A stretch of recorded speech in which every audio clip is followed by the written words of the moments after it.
Hey, welcome back to the 6 Minutes Podcast. Glad you're here with us today. So today we're talking about one of the most embarrassing moments in life, walking into the wrong room. And trust me, what you say in that moment matters more than you think. Okay, so this actually happened to me last week. I had a meeting on the third floor, room 312. I walked in, sat down, opened my laptop, and then I looked up and realized I didn't recognize a single person. No, how long were you sitting there? Maybe 30 seconds. But it felt like 5 minutes. And the worst part is what I said when I finally stood up.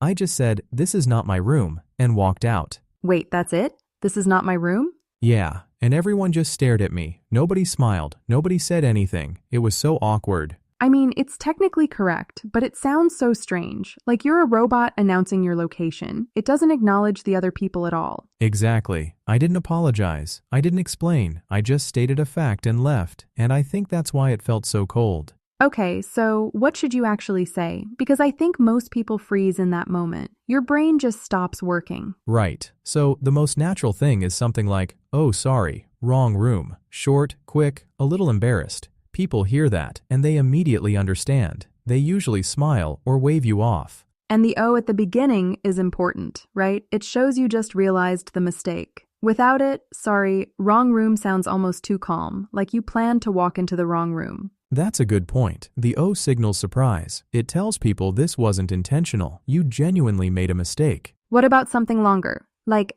"I'm so sorry, I thought this was room 312. That works perfectly in a more formal situation, like if you walk into someone's office or a meeting that's clearly important.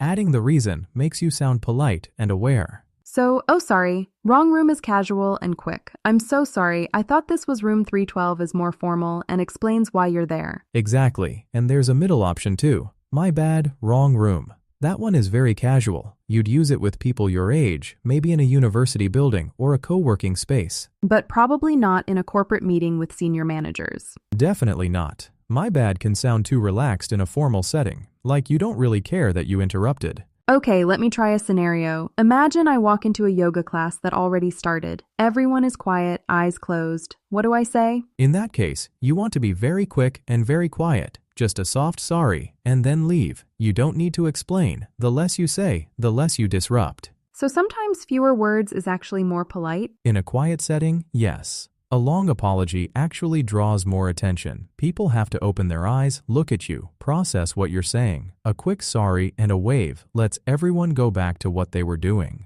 That makes sense. What about when someone walks into your room by mistake? What do you say to them? Oh, that's a good one. Usually something like, "No worries," or "You're fine." It immediately removes the awkwardness. And if you want to help them? You could say, "I think 312 is just down the hall." That shows you're friendly. Most people really appreciate that because they're already embarrassed. Okay, pressure test. Imagine I'm at a hotel and I accidentally open someone's door with a key card that somehow works.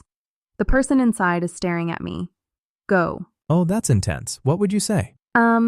I would say, "I'm so sorry, I think the hotel gave me the wrong room number. I'll go to the front desk right now." That's really good. You apologized, you explained, and you told them what you're going to do next. That last part is important because the person needs to know you're not coming back. What if I just said, "Oh, sorry, wrong room," and closed the door? Honestly, that might work too. But in a hotel room situation, the person might feel unsafe. They might wonder if you're going to try again. So explaining that you'll talk to the front desk gives them peace of mind. So the level of explanation depends on how serious the situation feels. Exactly. Wrong classroom? Quick apology. Wrong hotel room? A bit more explanation. Wrong bathroom? Just leave. Say nothing. Walk fast. No apology needed? I mean, you can say sorry on your way out, but honestly, the faster you disappear, the better for everyone. Okay, let me try one more. I'm at a job interview. I walk into the wrong office. The person at the desk looks up. What do I say? What would you try?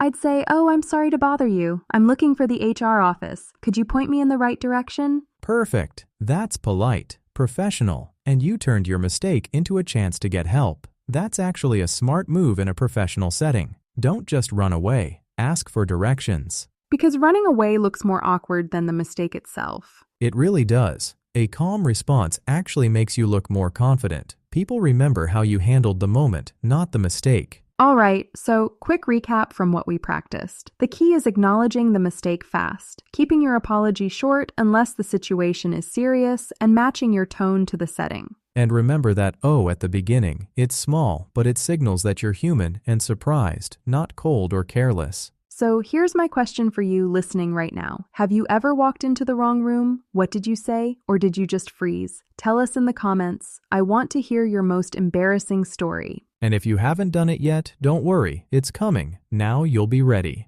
Thanks for learning with 6 Minutes English. See you next time.